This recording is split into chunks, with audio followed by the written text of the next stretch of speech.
저희들이 읽었던 이 열처녀 비유는 24장부터 시작되어진 일련의 비유들, 즉 24장 36절에 깨어있으라 라는 말과 25장 13절에 있는 깨어있으라 라고 하는 이 두 개의 큰, 제가 지난 시간에 이걸 수미상관 이렇게 표현을 해드렸는데, 이 양자 사이에 있는 비유, 큰 주제가 깨어있는 것에 관련된 것이다 라는 이야기를 지난 시간에 말씀드렸습니다. 그래서 간략하게 좀 정리를 하면 예수님의 다시 오심을 도둑이라고 하는 비유를 통해서 설명하셨습니다. 그래서 말씀하신 포인트는 도둑이 어느 시점에 올지 못하는 것처럼 너희들이 깨어 있어야 한다라는 이야기를 하셨습니다. 예수님의 말씀의 그 임팩트가 얼마나 심각했든지 베드로의 편지에서 또 요한도 계시록에서 심지어는 예수님의 말씀을 직접 들었을 가능성이 없다고 판단되어지는 바울마저도 그 비유의 가르침을 반영해서 예수님의 오심을 뭐에다 비유했습니까? 도둑의 오매. 특별히 그 제자들 가운데 바울이 예수님의 그 워딩을 가장 많이 닮아 있었다, 이런 얘기까지도 제가 지난 시간에 여러분들에게 했습니다. 그래서 예수님이 그 도둑의 비유를 통해서 예수님의 다시 오심, 구약 안에 명시적으로 보이지 않았던 예수님의 두 번째 오심을 도둑이라고 하는 비유를 통해서 이제 설명했다, 이렇게. 그래서 이제 주제가 깨어 있어라, 이런 이야기였다라는 것을 지난 시간에 말씀드렸습니다. 그 비유의 이제 연결선상에서 25장 1절부터 예수님은 사실은 거의 유사한 주제가 흘러가고 있죠. 깨어 있으라고 하는 유사한 주제가 흘러가고 있는데, 그 주제를 열처녀 비유, 저희들이 이제 이렇게 부르는데, 사실은 이거는 꼭 그 비유의 이름이 정확한 건지는 저도 사실은 좀 의문스럽습니다. 왜냐하면 소재 자체가 열처녀라기보다는 혼인잔치, 예수님께서 상당히 많이 사용하시는 비유가 이제 이 혼인 비유인데, 이 혼인에 관련된 소재가 등장하고 있기 때문입니다. 여하간 슬기로운 다섯 처녀와 미련한 다섯 처녀가 등장하기 때문에 저희들이 통상 교회의 전통을 따라 이것을 이제 열처녀 비유라고 불렀습니다. 그런데 이 소위 말하는 열처녀 비유는 유대인들의 결혼 풍습에 대해서 저희들이 조금 이해할 필요가 있습니다. 여러분, 저희들은 한국이나 미국 결혼식을 보통 얼마 동안 하죠? 불과 길어야 그 피로연까지 다 계산해도 한 3시간을 넘지 않습니다. 그렇죠? 결혼식이 진행되어지고 모든 피로연, 밥 먹고 다 정리하는 데까지 걸리는 시간이 불과 3시간을 넘지 않아요. 그런데 팔레스틴의 결혼은 그와는 사뭇 다른 분위기입니다. 보통은 1박 2일, 심지어는 조금 영향력 있는 사람들의 결혼식은 2박 3일, 심지어는 일주일씩 그 혼인식의 예식이 진행되어지는 그런 예들이 있습니다. 오늘 이 본문을 보면 바로 그런 유대인의 혼례를 저희들이 염두에 두어야 될 것 같습니다.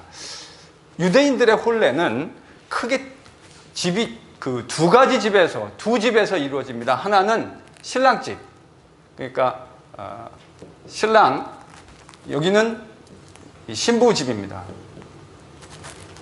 그래서 신랑 집에서도 독립적으로 혼인잔치가 이루어져요. 그래서 잔치를 한참, 주로 이제 이 잔치는 오후나 저녁 때쯤 시작되어지는데, 그래서 신랑과 신랑 집에 있는 혼주, 주로 이제 신랑의 아버지가 되겠죠.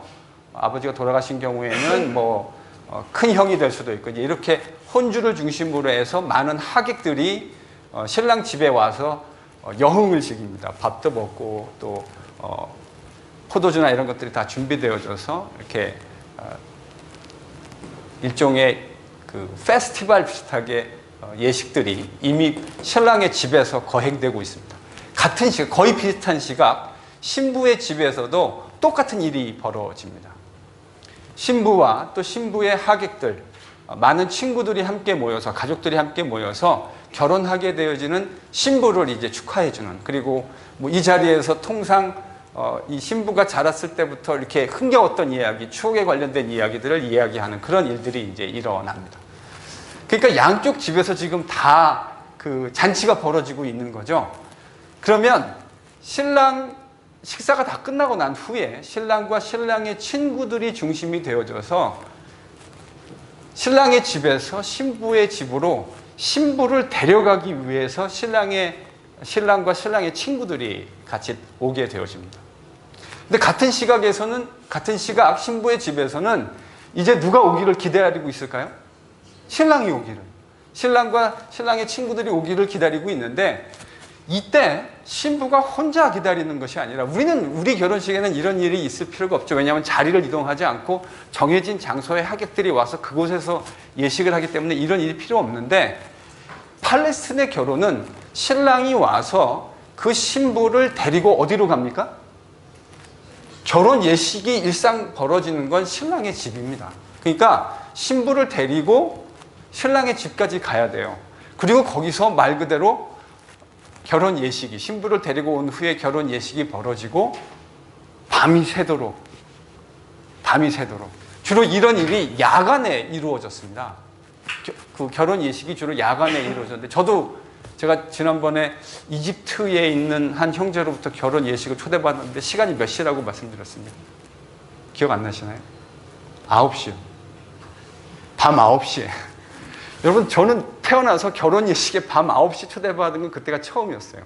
그래서 나중에 물어봤어요. 왜 밤 9시냐 했더니 자기네 문화는 밤에 결혼하는 문화래요.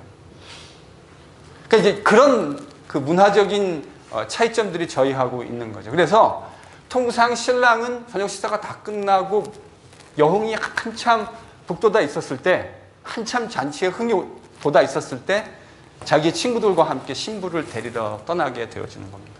그래서 이제 신부를 데리고 다시 신랑의 집으로 돌아오면 이 결혼 잔치가 이제 하이라이트, 클라이맥스에 올라가게 되어지는 거죠. 이게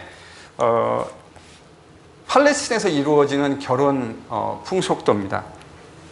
그런데 신랑이 신부를 데리러 이제 와야 된다 그러지 않았습니까? 근데 종종 신랑이 신부를 데리고 오는 일에서 신랑이 더디 오는 일이 발생했습니다. 그러니까 신부를 데리고 바로 떠날 수 없는 일들이 종종 발생했는데 주로 이 문제는 팔레스틴 문화권에서 소위 이른바 결혼 지참금 문화와 연관되어져 있습니다. 여러분, 결혼 지참금이라는 게 뭐죠? 고대 근동 팔레스틴 문화에서 결혼 지참금이라는 그 말의 의미가 뭡니까? 신부를 사오는 겁니다, 사실은. 왜요? 왜 신부를 사와야 되죠? 친정 부모가 지금까지 낳고 그 신부를 계속해서 양육해 왔잖아요. 그러니까 그 고대 사회에서 한 사람을 여자를 데려간다고 하는 건 노동력, 또 그 외에도 상당히 많은 부분들을 의미하는데, 그래서 그냥 데리고 오는 것이 아니라 그거에 상응하는, 그러니까 그 신부를 데려오는 것이 신랑 집에서 기쁨이 되면 될수록 그 지참금의 액수는 커질 수밖에 없는 이제 그런 문화권이었습니다. 근데 여러분, 이게 항상 문제가 되지 않았겠습니까? 이거 우리 문화로 이야기하면 딱 맞아떨어지는 건 아니지만 저는 이거 생각하면 떠오르는 옛날 우리 결혼 풍속도가 있지 않습니까? 뭐죠? 함. 요즘은 이거 많이 사라진 것 같아요. 요즘은 많이 사라졌는데 한 20, 30년 전만 하더라도 이거는 뭐 거의 일반적인 일이었습니다. 어떤 일이 벌어지죠? 신랑과 신랑의 친구가 함을 뒤에다 탁 쥐고 가잖아요. 그럼 신부 집에 앞에 가면 그 신부 집의 친구들, 주로 이제 친구들이 나와서 기다리고 있는데 이 함 가진 사람들 다 이렇게 신부 집 안으로 데려오려고 이렇게 하잖아요. 근데 기억나시죠? 어떤 일이 벌어지는지. 나중에 누구 하나 시집 가는 거 온 동네가 다 알잖아요. 막 고래고래 소함을 치르고 뭐 앞에 오징어도 이렇게 쓰고 그거 왜 했는지 잘 모르겠는데. 그러니까 서로 이 신랑집과 신부집 사이에 지참금과 관련되어진 일종의 실갱이. 이거는 동서고금 어느 문화를 막론하고 있을 법한 그런 이야기입니다. 이 신랑이 늦어지는 일들이 발생했는데 그건 상당히 다양한 원인들이 있었습니다. 주로 야간에 움직이다 보니까 들짐승들의 습격도 가능했고, 그래서 이제 횃불이 등장하는 이유가, 그래서 이 문화권에서 이 비유에 횃불이 등장하는 이유가 들짐승들의 습격을 막기 위해서 신랑 주변에 있는 들러리들이 횃불을 들고 오는 일들이 발생했던 거죠. 마찬가지로 신부 측에 있는 신부의 들러리들의 중요한 품목, 오늘 이제 저희들이 다루게 되어질 바로 그 주제, 그 신부에게 있어도 역시 이것이 횃불이 매우 중요한 그 소재가 되곤 했습니다. 이렇게 이제 신랑과 또 신부집 사이에 지창금과 관련되어서 실갱이가 벌어지면 신랑이 신부를 데려가는 일이 종종 지연되곤 했습니다. 심지어는 어떤 일도 있었냐면, 신랑이 지창금을 가지고 왔는데 신부집에서 도저히 그 지창금을 받을 수 없어서 신랑이 다시금 자기의 집으로 돌아가서 지창금을 더 가지고 오는 이런 일들도 일어났다고 합니다. 아마도 예수님의 지금 비유에 그와 같은 문화적인 배경이 작용하고 있는 것이 아닌가. 그래서 이제 여기 어떤 기록이 기록되어져 있습니까? 한번 읽어보실까요? 신랑이 뭐 했다고요? 더디 왔다고요. 그러니까 신부의 들러리들이, 신부의 친구들이 기다리고 있는 상황에서 그들이 생각했던 것보다 신랑이 오는 것이 더딘 그런 상황이 발생한 거죠. 그래서 바로 이러한 상황에서 지금 예수님이 팔레스타인에서 흔히 일어날 수 있는 소재인 결혼, 그 결혼 풍속도와 그 속에서 신랑이 늦게 오는 상황을 상정해 놓고 예수님이 이 비유를 시작하신 겁니다. 자, 그러니까 신랑이 자기 친구들과 함께 신부를 데리고 오기 위해서 신부의 집으로 가는데, 이때 신부의 친구들에게 부여된 미션이 뭡니까? 안전하게 신부를 신랑의 집까지 에스코트 해주는 것. 신부가 무사히 신랑의 집까지 도착하는 것이 신부의 들러리들, 신부의 친구들이 감당해야 할 가장 중요한 사명이었습니다. 그런데 여기 본문에 보면 신부의 친구들이 뭐를 준비하고 있습니까? 등. 예, 이걸 이제 등이라고 번역해 놨는데 사실은 보다 정확하게 번역한다면 이걸 횃불이라고 번역하는 것이 제가 보기엔 더 좋을 것 같습니다. 횃불과 기름. 그러니까 지금 저희들이 이 비유에 보면 5명은 등만 준비했고 또 다른 5명은 등하고 횃불과 기름을 함께 준비하고 있지 않습니까? 그러니까 이 슬기로운 자와 슬기롭지 못한 미련한 사람들의 차이가, 이 한 그룹은 등만 준비했다는 거고 한쪽은 등과 함께 기름을 준비했다고 하는 겁니다. 이게 지금 예수님의 비유에서 지금 예수님이 말씀하시려고 하는 가장 중요한 그 주제면에 있어서 가장 중요한 핵심이 되어집니다. 한쪽은 등만 준비했고 다른 쪽은 등과 함께 기름을 준비했다. 여러분, 기름을 준비하는 게 이 문화권에서 이런 컨텍스트에서 왜 중요할까요?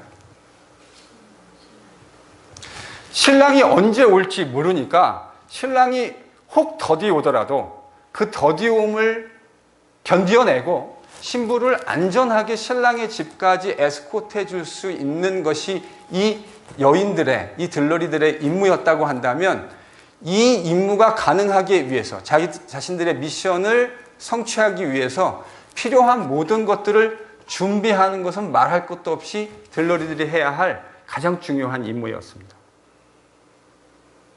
근데 지금 한쪽 5명은 등은 가지고 있었는데 뭐가 준비되어 있지 않았다고요? 기름이 준비되어 있지 않았어요. 한쪽은 기름이 준비되어 있었습니다. 그러니까 지금 이 비유가 말하려고 하는 핵심이 뭐에 있다는 걸 알 수 있습니까? 준비. 기름을 준비함. 이전에 있었던 비유가 깨어있음에 대한 이야기를 다루고 있었다고 한다면, 오늘 저희들이 다루고 있는 열처녀, 소위 열처녀의 비유는 깨어있음을 중요하게 생각하지만 깨어있음과 함께 준비함이라고 하는 주제를 새롭게 두드러지게 이제 부각시킵니다. 그래서 어떻게 준비했느냐에 따라서 이 5 처녀들의 운명이 갈라질 것을 예수님이 이 비유에서 말씀해 주고 계시죠. 그런데요, 이 비유에서 한 가지 그 흥미로운 부분이 등장하는데, 여러분 이 비유를 읽다 보면 이제 신랑이 오지 않습니까? 근데 신랑이 지금 더디 온다 이렇게 5절이 이야기를 했는데, 여러분 이 비유에서 예수님의 비유 안에서 신랑은 누구를 의미하고 있는 것 같습니까? 질문이 어려우셨나요? 이 비유에서 신랑이 누구를 도대체 의미하고 있는 걸까요? 문맥 속에서 예수님 자신을 나타내고 있다고 하는 것이 아주 분명합니다. 그런데 제가 지난번에도 말씀드렸지만 이 혼인잔치, 혼인집 비유라고 하는 것은 유대 문화권에서 예수님이 처음 사용하신 것이 아니라 이미 구약으로부터 내려오고 있는 매우 유명한 소재였다고 하는 것을 제가 말씀드렸고, 바로 그 문맥 속에서 신랑이 여러분 구약에서는 늘상 누구를 지칭하는 것으로 등장합니까? 구약에서 신랑 그러면 이 신랑이 항상 누구를 지칭하는 거였습니까? 하나님입니다. 이미 여러분이 제가 저희 교회 와서 처음 설교했던 게 호세아였잖아요. 그래서 그 호세아 문맥에서 하나님이 호세아와 고멜 사이의 관계를 하나님과 이스라엘 사이의 그 영적인 결혼에 빗대어서 이야기하는 것을 저희들이 보지 않습니까? 이거는 호세아뿐만이 아니라 여러분이 이사야라든지 또 예레미야 선지자들의 문헌을 읽다 보면, 글을 읽다 보면 그 안에 등장하는 신랑, 늘상 하나님이 이스라엘의 신랑으로 등장하는데, 이 예수님의 비유에서 예수님이 자기 자신을 지금 뭐에다 갖다가 대입시키셨다고요? 신랑. 그럼 여러분 이 말은 은근히 예수님이 자기 자신을 지금 뭐라고 주장하고 계시는 겁니까? 하나님이요.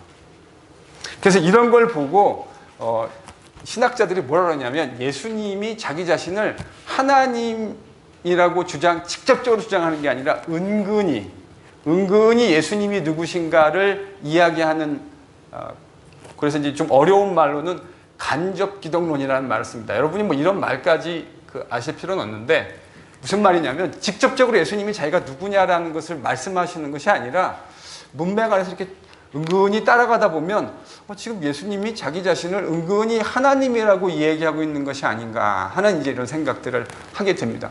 예수님의 비유에서 예수님이 이렇게 은근히 자기 자신이 하나님이라는 사실을 드러내는 것은 이 비유뿐만이 아닙니다. 저희들이 이제 다음 시간에 보게 되겠지만 양과 염소의 비유에 보면 거기에 인자가 등장하는데, 인자가 심판자로 등장합니다. 그렇죠? 근데 여러분 이스라엘의 이 종말론적인 문맥 속에서 심판자는 고민할 것도 없이 늘상 누구십니까? 하나님이십니다. 그래서 하나님이 심판주로서, 혹은 그 로코르트의 이미지를 빌리면 하나님이 저주로서 이스라엘, 그리고 하나님의 백성이 아닌 패역한 사람들을 심판하시는 심판주로서 등장하는데, 25장에 등장하는 양과 염소의 비유에도 보면 그 심판자가 누구로 등장하죠?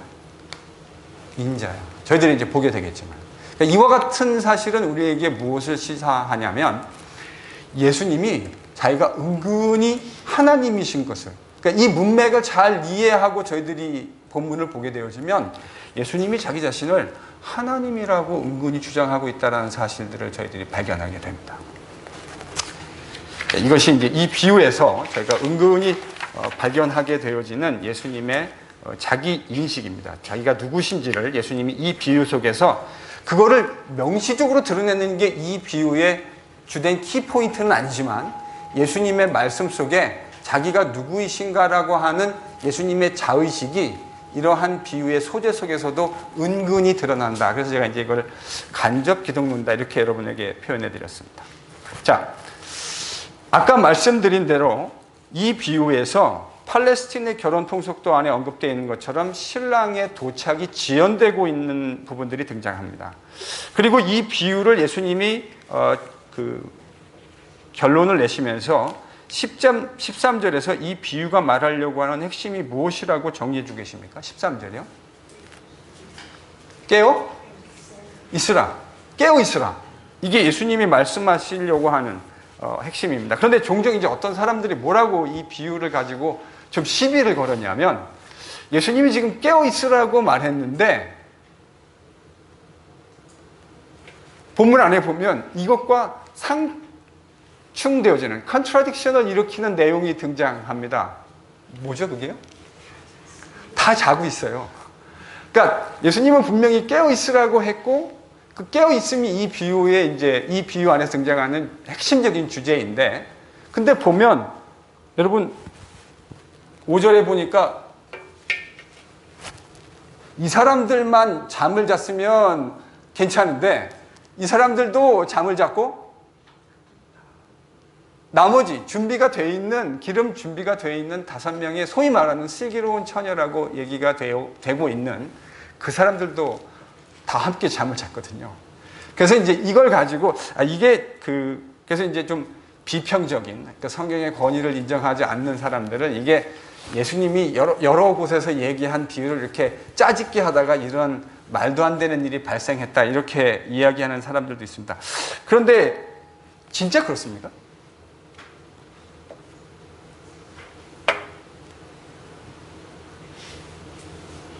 정말 이 깨어있으라고 하는 13절의 언급과 모든 사람들이 이 10명의 처녀들이 다 잤다라고 하는 이 5절의 언급 사이에는 분명한 모순이 존재하는 건가요?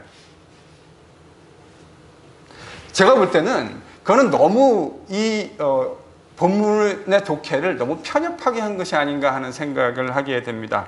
왜냐하면 이 비유가 말하려고 하는 것은 10명의 처녀들이 다 졸았냐 안 졸았느냐라고 하는 것을 말하려고 하는 것이 이 비유의 핵심이 아니기 때문에 그렇습니다. 그러니까 졸았다라고 하는, 잤다라고 하는 것과 깨어있으라고 하는 것 사이에는 그 단어 자체에는 분명한 어떤 컨트라딕션이 일어날 수 있는 소지가 있는 것은 사실이지만, 그러나 본문이 말하려고 하는 그 내용에 있어서 어떠한 논리적 모순도 존재하지 않는다고 저는 생각합니다. 그래서 잤느냐 안 잤느냐를 가지고 이 비유의 포인트를 해석하려고 하는 것은 제가 보기에 분명히 본문이 말하려고 하는 핵심을 벗어난 것이라고 판단되어집니다. 핵심은 무엇입니까? 잤느냐 안 잤느냐가 아니라 준비를, 자신들이 해야 할 임무를 수행할 수 있는 준비가 되어졌느냐, 아니면 그 준비가 되지 않고 신랑을 맞이했느냐, 이것이 예수님이 말씀하시려고 하는 이 비유에 있어서의 핵심입니다. 자, 그러니까 이 본 비유의 핵심으로 돌아가서 이야기를 하면 5절에 얘기했던 대로 슬기로운 5명, 기름을 준비한 5명의 처자들도 잠을 잤고, 기름을 준비하지 않았던 미련한 5명들도 잠을 잤잖아요. 근데 누가 왔습니까? 신랑이 왔어요. 번쩍 놀라가지고 깼겠죠. 근데 신랑이 와가지고 이제 신부가 해야 할 중요한 사명은 뭡니까? 신부의 들러리들이 해야 될 사명은 이 신부를 이 집까지 데려다 줘야 됩니다. 근데 보니까 신랑이 오는 기간이 지연됨으로 말미암아 그들이 가지고 있었던 횃불이, 그리고 그 기름이 충분하지 않은 상황이 되어진 거죠. 그래서 이 미련한 5명이 뭐라고 부탁을 하죠? 요 5명, 기름이 있는 사람들에게, 야, 니들 것 좀 우리한테 좀 나눠서 같이 쓰자, 이렇게 부탁한 거 아닙니까? 얼핏 들으면 이 이야기가, 이거에 대해서 이 사람들이 하는 반응이 뭐였습니까? 뭐라고 반응하죠? 기름이 부족할 것 같으니 가서 사라. 네. 김기문 집사님 혼자 계십니까? 여기에 있는 이 5명의 처자들이 한 말이 뭐냐면, 이거 내가 쓰려고 준비한 건데 니들하고 나눠 쓰면 부족하니까 니들 거 니들이 가서 사가지고 와. 여러분, 이 말을 들으면, 전 옛날에 이 비유를 처음 들었을 때, 제가 처음 봤을 때, 아, 이 사람이 미련한 사람인 것 같은데 이 사람들은 어떻게 보이죠? 이 말을 들으면 인정머리 없는 인간들로 보여요. 인정머리 없는 인간. 세상에 친구들이 좀 달라고 그러면 적당히 좀 나눠주고 하면 되지, 그거를 그렇게. 근데 그거는 이 비유, 이 문화권에서 이 사람들이 해야 할 역할이 무엇인가를 우리가 잘 모르기 때문에 간과한 해석입니다. 왜 우리는 이 말을 어떤 관점에서 이해해야 되냐면, 신부의 집과 신랑의 집의 거리가 얼마가 되는지 모르지만 여러분 요즘처럼 자동차나 탈 것이 잘 발달되어 있는 문화가 아니지 않습니까? 그리고 등불도 길거리에 무슨 등이 있었겠습니까? 제가 커네리컷 와가지고 제가 약간 밤눈이 좀 어두운 편이거든요. 밤눈이 어두운데 제가 좀 고생하는 게 하나 있어요. 야간에 다니다 보니까요. 이건 제가 절대 커네리컷에 대해서 컴플레인 하는 게 아닙니다. 근데 확연한 차이가 뉴저지, 이 펜실베니아는 등이 되게 많아요. 그래서 밤에 운전할 때 저는 약간 이제 밤눈이 어두운 편이라 이게 어두우면 운전하기가 조금 어려운데 커네리컷 제가 사는 심스베리 여기는 막 산 넘어가는데 등불 하나도 없습니다. 여러분 21세기 미국 커네리컷도 이래요. 근데 2000년 전에 팔레스틴의 문화를 한번 생각해 보십시오. 바깥에 신랑 집에서 신부 집까지의 가는 이 길이 절대로 쉬운 일이 아니에요. 이 사이에 특히 이 결혼식이 언제 거행된다고 제가 말씀드렸습니까? 야간에. 야간. 그리고 신부를 데려가는 이 시점은 거의 10시가 넘어서 거의 자정에 가까운 타이밍이라고요. 그러니까 이 신부를 데리고 신랑 집까지 간다고 하는 일이 그리 쉬운 일이 아닙니다. 예상할 수 있는 어려움이 뭐가 있을까요? 가다가 들짐승들의 습격을 받을 수 있는 가능성도 있습니다. 그러니까 여러분 이 처녀들이 한 말의 의미를 여러분 어떻게 이해하셔야 되냐면 지금 이 사람들이 지금 5명, 5명이니까 원래 신부 하나 이렇게 있고 제가 그림을 진짜 잘 그리는데 이 주위에 지금 신부의 들러리 몇 명이 서 있는 거죠? 이 비유에 의하면 지금 10명 아닙니까? 그래서 이렇게 되게 힘드네. 뭐 이런 식으로 이렇게 양쪽에 처녀들 5명씩 해서 뭘 들고요? 등불, 횃불을 들고 이 신부를 이 어두움과 들짐승의 위협으로부터 안전히 보호해서 신랑의 집까지 데려줘야 되는 거 아니에요? 그렇죠? 이게 신부가 해야 할 중요한 미션이고 사명입니다. 그런데 이 사람들이 지금 우리는 없으니까 니네 거 빌려줘가지고 우리가 서로 나눠가지고 같이 들고 가자 그랬더니 이 여자들이 뭐라 그랬어요? 나도 부족한데 이 말을 이기적인 멘트로 이해하시는 것은 저희들의 문화권이고 이 사람들은 어떤 의미냐면 똑같은 기름을 가지고 내가 지금 가지고 있는 건 여기까지 갈 정도밖에 되지 않는데 이걸 반으로 나눠서 하다 보면 어떤 일이 벌어질 수 있습니까? 이쯤 중간쯤 갔는데 여기서 횃불이 다 꺼져버리는 상황이 발생할 수 있는 거죠. 그럼 어떤 일이 벌어지는 겁니까? 캄캄한 밤에 처녀 11명이 노상에서 상당히 위험한 상황을 맞이할 수 있는 상황이 벌어지는 겁니다. 그래서 이 사람들이 하는 말의 의미를 여러분 이 문화권에서 어떻게 이해하셔야 되냐면 우리가 10명이 가는 것이 좋기는 하겠는데 우리의 기름을 너희들하고 다 나누어 버리면 가다가 중간쯤에 이 여자들이 하는 말의 의미가 이런 거예요. 풀어서 설명하면 가다가 기름이 다 떨어져 버리면 이거야말로 낭패가 아닐 수 없다. 그러니 우리가 잘 에스코트하고 갈 테니 너희들은 필요한 기름을 가서 더 사가지고 와라. 이런 의미입니다. 그래서 이 본문이 말하려고 하는 문맥을 여러분이 이제 그렇게 이해하셔야 이 여자들이 한 말이 인정머리 없는 매정한 이야기가 아니라 이 상황 속에서 아주 지혜로운 이성적인 판단이라고 하는 것을 저희들이 알 수 있게 되는 겁니다. 자, 그런데 그래서 이제 이 말을 듣고 기름을 준비하지 않았던 사람들이 뭐 하러 갔어요? 근데 기름 사러 갔습니다. 근데 하필 그 사이에 신랑이 들어왔습니다. 그래서 이제 이 비유에 보면 이 여자들이 허겁지겁 이제 기름을 구해가지고 왔는데 문이 닫혀 있잖아요. 이거 참 해석하기가 좀 애매해요. 지금까지 제가 뭐라고 말씀드렸냐면 유대인들의 결혼 풍속도를 보면 이것이 두 집에서 일어나는 결혼 풍속도라고 말씀드렸습니다. 하나는 신랑 집, 하나는 신부 집. 그래서 지금 저희들이 얘기하고 있는 이 풍속도는 주로 누구의 집을 근거로 구성되어 있습니까? 신부의 집에서 일어나는 이야기를 가지고 구성되어 있어요. 근데 여기 문이 닫혔다라는 게 이게 지금 신랑 집의 문이 닫혔다는 말인지 아니면 신부 집의 문이 닫혔다는 말인지가 조금 애매하기는 합니다. 그런데 이제 중요한 것은 이게 신랑 집이냐 신부의 집이냐가 아니라 이 여자들이 준비를 하지 않았고 그 준비하지 않은 것이 결국 신랑에 의해서 그 여자들이 그 혼인잔치에 들어오는 것이 거절되어진다라고 하는, 즉 그 여인들의 기름 준비라고 하는 것이 기름 준비의 그 유무에 따라서 그들이 결혼식에 들어올 수 있는 그 권한이 주어지느냐 주어지지 않느냐가 결정되어진다라고 하는 것이 이 비유가 말하려고 하는 중요한 핵심입니다. 근데 그때 미련한 사람들이 뭐라고 얘기했냐면 주여 주여 문을 열어주소서 이렇게. 그러니까 이 비유 속에서 예수님이 비유를 하다가 실제 비유의 컨텍스트와 예수님의 컨텍스트가 되게 뭐라고 표현해야 되나요? 애매하게 퍼지해지는 것 같아요. 여기서 주여 주여 문을 열어주소서라고 하는 미련한 자들의 요청이 등장하는데 이것에 대한 신랑의 대답이 매우 단호합니다. 뭐라고 되어 있습니까? 내가 뭘 알지 못한다고요? 너희를 알지 못한다고. 여러분, 이 이야기는 마태복음에서 어디 에코가 들리는 것 같아요. 여러분, 마태복음에 어디 에코가 들리십니까?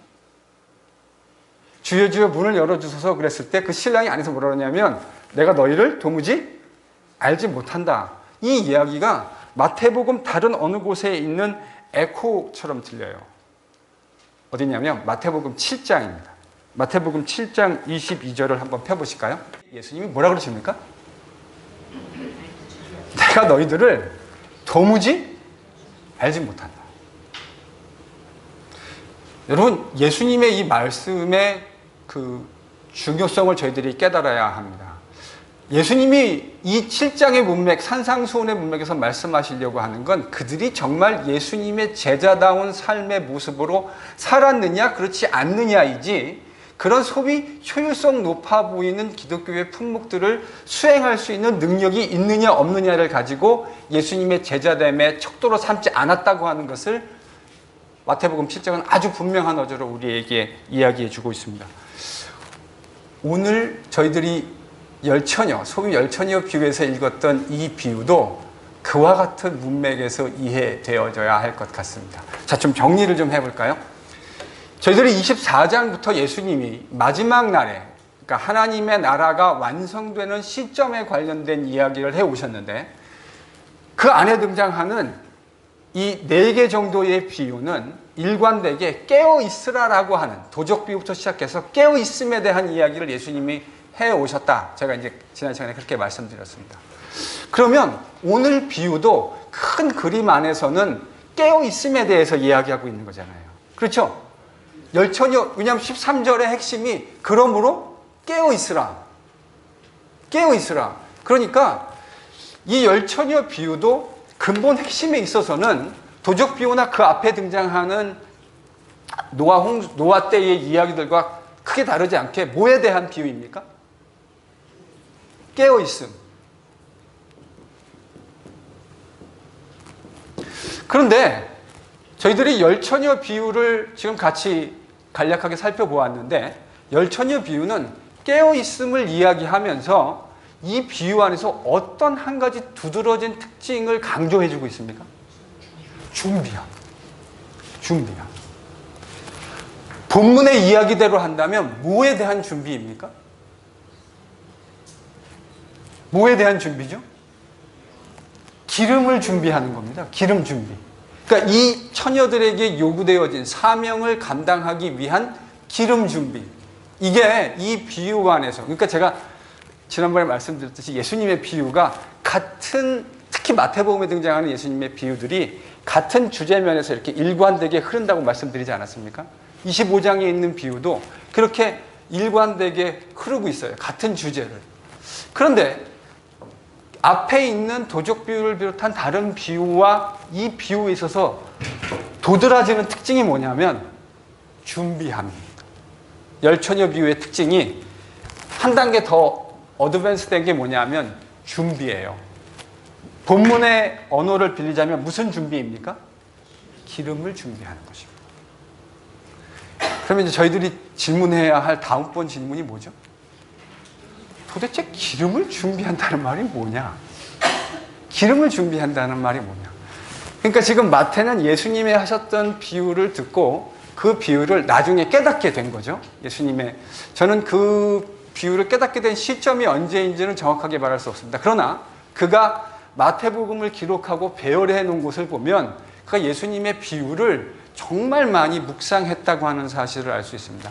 그래서 그냥 얼핏 보면 이게 그냥 쭉 흘러가는 것처럼 보이는데 그 이면을 잘 보면 내용 속에서 같은 주제 안에 발전을 꾀하고 그 다음번 비유가 그 전 비유를 이어받아서 미묘하게 발전시켜가고 그 다음번 이야기를 설명하는 패턴을 가지고 있다는 사실. 저희들이 이미 이 패턴에 대해서는 13장부터 시작해서 21장, 22장에서도 봤고 24장, 25장에서도 지금 확인해 가고 있습니다. 자, 깨어있음 속에 준비함. 기름을 준비한다. 기름을 준비한다는 말의 의미가 뭡니까? 그거는 다음번 비유. 다음번 비유를 통해서 기름을 도대체 준비한다고 하는 것입니다. 그러니까 신랑이 올 때까지 깨어 있어서 기름을 잘 준비하고 그 사명을 감당하기 위해서 기다린다고 하는 말의 의미가 무엇인지를 이제 다음번 달란트 비유가 25장 14절로부터 30절까지 그 주제를 이어받아서 설명해 가고 있습니다. 다음 주에 저희들이 달란트 비유, 또 그 이후에 양과 염소의 비유가 어떻게 이 주제를 깨어있음, 준비함, 이 주제를 어떻게 이어받아서 발전시키고 있는가를 살펴보겠습니다.